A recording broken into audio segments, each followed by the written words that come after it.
Algebraic expressions have many applications, most usually in science. These expressions translate worded problems into mathematical equations. For example, a taxi fare could be calculated by a standard fare plus the number of zones traveled plus the time spent in the taxi. This would look something like this, where Z represents the zones and T represents the time spent in the taxi. Now this is the first question, okay? We're going to find the perimeter of a rectangle given the expression 2W plus 4L, where W is the width and L is the length. So as we see here, part A, if the width is 3 and the length is 5, what is the perimeter? Now, of course, we would start by laying out the equation. 2W plus 4L. Now, we substitute in the numbers we are given in part A, so width of 3 and length of 5, where the pronumerals go. From that, we use order of operations and are left with 6 plus 20, which of course equals 26. Easy. Alright, now pause the video and have a go with part B.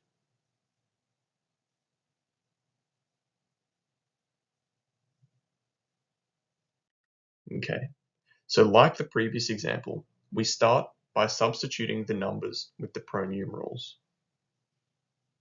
So 2 times 6 plus 4 times 10. Nice.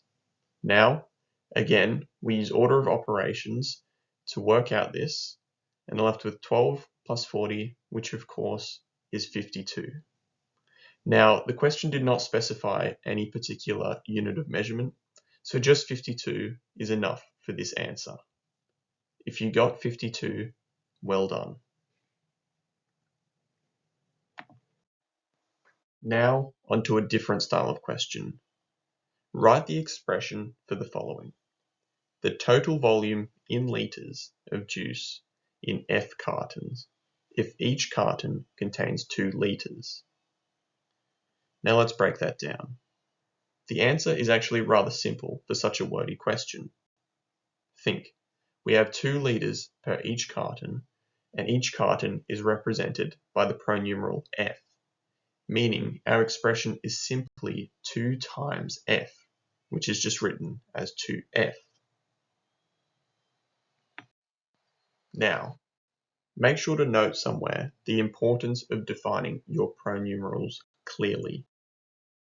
In my example from the start of the video about taxis, I used the letter Z to represent zones and the letter T to represent time. You would define this in your answer, writing something similar to Z represents zones and T represents time, because without it, if someone else were to read my working, they would not be able to tell which pronumeral corresponds to which thing. Alright, last question. This one's for you. Give it a go, and then I'll walk through my answer. Now, as I said in the previous bit, it is vital to define your pronumerals.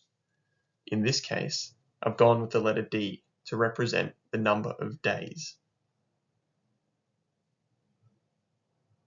Next, I write the expression where $80 is the base and $120 is paid each day, represented by the pronumeral D.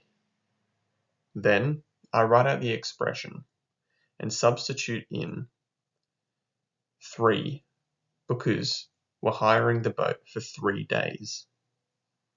We use order of operations once again, and 3 times 120 is 360. Then we add them up and are left with 440. Now, always remember units. In this case, we are talking dollars.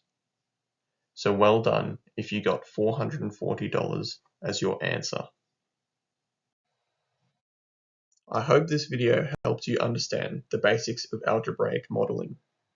If you have any questions, be sure to put them in the comment section below. Thank you.